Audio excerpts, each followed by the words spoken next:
नमस्कार, मैं आचार्य दीपक शर्मा एक बार पुनः आप सभी का आपके अपने चैनल भाग्य चक्र उज्जैन में स्वागत करता हूँ। आज हम कार्तिक मास के 7वें अध्याय को जो है सुनेंगे।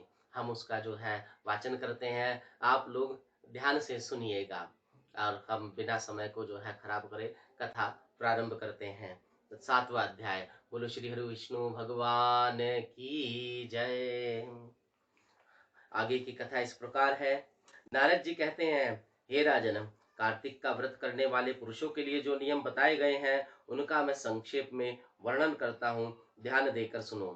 अन्न दान देना, गौओं को ग्रास अर्पण करना, वैष्णव पुरुषों के साथ वार्तालाप करना तथा दूसरे के दीपक को जलाना या उकसाना, इन सब कार्यों में मनीषी पुरुष धर्म की प्राप्ति बतलाते हैं।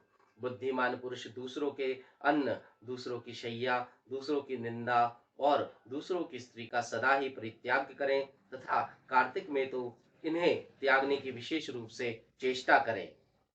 उड़द, मधु, सौराविक, राजमाश आदि अन्न कार्तिक का व्रत करने वाले मनुष्य को नहीं खाना चाहिए।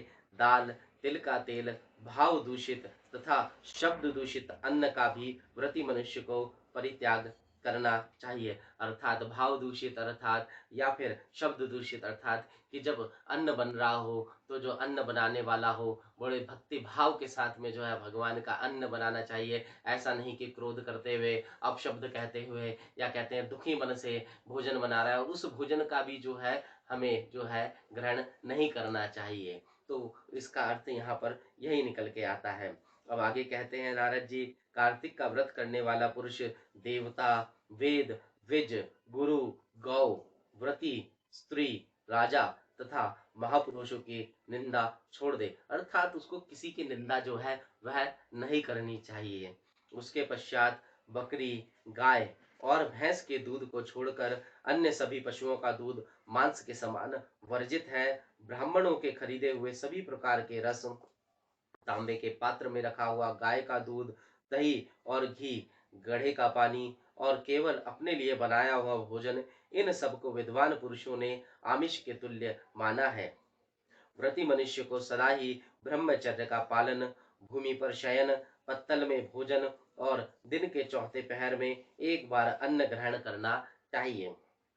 कार्तिक का व्रत करने वाला मानव प्याज, लहसुन, हींग, गाजर, नालिक, मूली और साग खाना छोड़ देवे। लौकी, बैगन, कोहड़ा, भतुआ, लसौड़ा और कैथ भी त्याग दे। जो कार्तिक में तेल लगाना, खाट पर सोना, दूसरे का अन्न लेना और कांस के बर्तन में भोजन करना छोड़ देता है, उसी का व्रत परिपूर्ण होता है। गृहस्थ पुरुष रविवार के दिन सदा ही आंवले के फल का त्याग करे। इस पृथ्वी पर भोग और मोक्ष प्रदान करने वाले जितने भी क्षेत्र हैं वह सभी कार्तिक का व्रत करने वाले पुरुष में निवास करते हैं।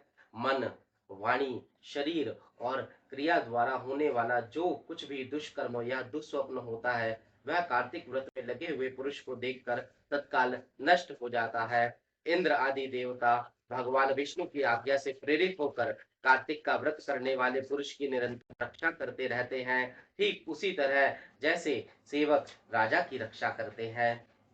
जहाँ सबके द्वारा सम्मानित वैष्णव व्रत का अनुष्ठान करने वाला पुरुष नित्य निवास करता है, वह ग्रह, भूत, पिशाच आदि नहीं रहते हैं। इस प्रकार जो 7वां अध्याय समाप्त होता है।